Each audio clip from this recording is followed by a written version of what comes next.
A live look at the capital of Ukraine tonight, a country on the verge of war. For the first time, President Biden said today that Russian President Vladimir Putin has made a final decision to invade Ukraine. Tensions between the East and West now at their highest point since the collapse of the Soviet Union in the 90s.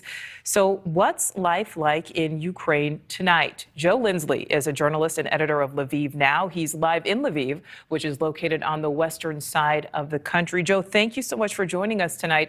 You know, it seems like tensions here on the U.S. side seem to have really escalated. What's the mood there where you are tonight? Well, Nicole, thank you. And hello, good morning from Lviv. First, I have the warnings I get from friends and colleagues who I've known through the years in Washington is the most serious it's ever been, and the messages I get. And finally, I think the past 30 hours, that mood has begun. You feel that mood a bit more in the city. Certainly with the headlines happening. And then what happened, you mentioned right before the break, the areas where there were evacuations. Those are actually areas that have been controlled by Russia since 2014. And very strangely today, citizens were ordered to evacuate from those Russian-controlled territories. And that is perhaps the false flag concern that people, we've been hearing about, especially from Washington. And so that attitude has begun to, I think, affect the city of Lviv here, where I am. We're very close to Poland. We're very far away from the front. And I would say that tonight in the city, I encountered what I would call almost a mad spirit of defiance. I went into the jazz club here tonight, and the musicians were playing, sometimes with some tears in their eyes, were playing their hearts out. And as friends greeted each other, like the hugs were stronger and the words were firmer, and no one was really speaking about how they were afraid, but more a sense of that they're ready, without going into too many details about it. Just a sense of calm and being prepared. But there is a sense that something certainly is happening. I think no matter what happens, and I was listening to General Newton speak earlier, the attack has already begun.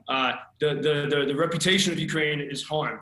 I've heard from so many. I had a call from a friend tonight who I was interviewing a few weeks ago in Kharkiv, which is 20 miles from Russia, and was saying how he's losing his American clients because people are worried that Ukraine won't have internet access. So even if there is no further actual invasion, all of this news, all of Putin's threats have been enough to cause significant damage to this nation.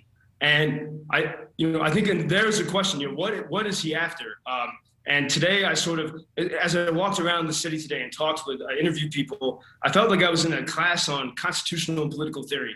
Whether I was talking with 18-year-olds or people that are over 60, I went around and I asked them, what does it mean to be Ukrainian? What is the idea of this country that is under threat? For example, last week on another channel, my old colleague Tucker Carlson said Ukraine is not a democracy. So I asked people around Lviv today, is Ukraine a democracy? And tell me what that means to you. And the first answer everyone said is that they have free speech. They feel free, especially since the revolution in 2014. And again, this was universal answer from 18-year-olds to people over 60. And they don't want to lose that. And I think we got to just factor that into the equation as we hear the strengths and the power of Russia to consider the assets that Ukraine has. And I think there has been, for example, an email circulating in a post on Facebook about the great natural resources of Ukraine, how it's the largest country in Europe, and the oil reserves and all these things. But the thing that gets missed in all of that communication is the strength of the people. And these are people who in 2014, quite remarkably, ousted the pro-Moscow regime, something that people in Hong Kong have not been able to achieve, with sort of their tyranny and people in Belarus. What they accomplished here was remarkable. And I say that as I think we should factor this into the conversation about what Putin is after. Is he threatened by a free country where many people do speak Russian? And so this is, we don't know, we can't know what is in Putin's mind. But when I talk to Ukrainians, they feel that their very liberty that they have worked so hard to achieve is under attack. Well, Joe, mentioning that, obviously, it's so important to get that perspective from Ukrainians, from people right there. You mentioned the evacuations. You mentioned that sense of defiance, the sense of being ready. Do you know anybody who has evacuated? Do you know any Americans who have chosen to leave? Yeah, I would say, when the warnings were issued a few weeks ago, the people who were going to leave left. But those who are here are absolutely committed to being here. And I mean, one of the common answers I heard, for example, my friend that owns that jazz club said it very eloquently. He said, "This is our homeland. Where else would we go?" And this there's a sense of. I was speaking today with a Ukrainian filmmaker, and he said, for so much of our history, for 1,000 years, we lived existentially. We lived, our nation was a theory. And then finally, we got it. We got it in 1991, and we really got it in 2014 when we took control democratically. And we became a nation of action, of heroes. And that is, that's their mentality. And I think, and even I was sitting at a cafe today, a very crowded place, and these maybe 18-year-old kids came up to me, and they were speaking just as eloquently as veterans, and philosophers about what it means to be free. And there's a serious commitment to not losing and not giving up. And so I think everyone who's here will stay here.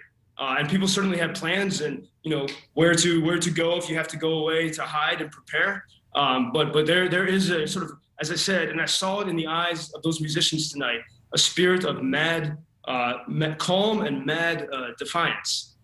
Well, and Joe, last question for you. You mentioned you spoke to teenagers, to 18-year-olds. You talked to people over 60. There's that feeling of defiance. There's still that feeling of calm, that they're ready. But how are Ukrainians reacting to President Biden's message that he believes Putin has made the decision to invade? Did you talk to them about that? Yes, I mean, some people, in fact, people I talked to 20 miles from Russia in Kharkiv, a city that was briefly for 2 days in 2014 occupied by Russian forces, and the civilians took it back. Some people I talked to there don't think an invasion is going to happen. But here in Lviv, it's pretty widespread that people think this could happen. But the thing that I think almost everyone agrees, is that it has already happened. The attack has begun. People are starting to lose business from international clients. Ukraine had been such a great nation for IT outsourcing. That's been one of the major promising industries here, and all of that is beginning to suffer already. Ukraine has been at war with Russia since 2014. Those evacuated areas are not controlled by Ukraine; they're controlled by Russia. So this is nothing new in a way. But I will say that when I ask people the emotions you felt in 2014 when Russia took Crimea and when it took the Donbass, how do those emotions compare to now? And I think we finally got to the level where it's a little scarier now than it was in 2014. And if I could just also say, if anyone wants to follow what's happening, the threat of cyber attacks is very real. We've had months of bomb threats against schools here. We've had problems with network connectivity. So we have LvivLab.com, which is an American-hosted clearinghouse for some of our local reporting resources. And another Ukrainian said to me, "We know how to survive in the forest and in the cities without internet, and we face this real possibility that we could be disconnected in some way." Well, yeah, and it's such an interesting perspective that the attack has already happened. Based on business, based on the effect on mindset. So. Interesting perspective from you on the ground there. Joe Lindsley, journalist, thank you so much for your time tonight. Please stay safe. Thanks for watching. Click the red subscribe button below so you can get more of NewsNation's fact-driven, unbiased coverage.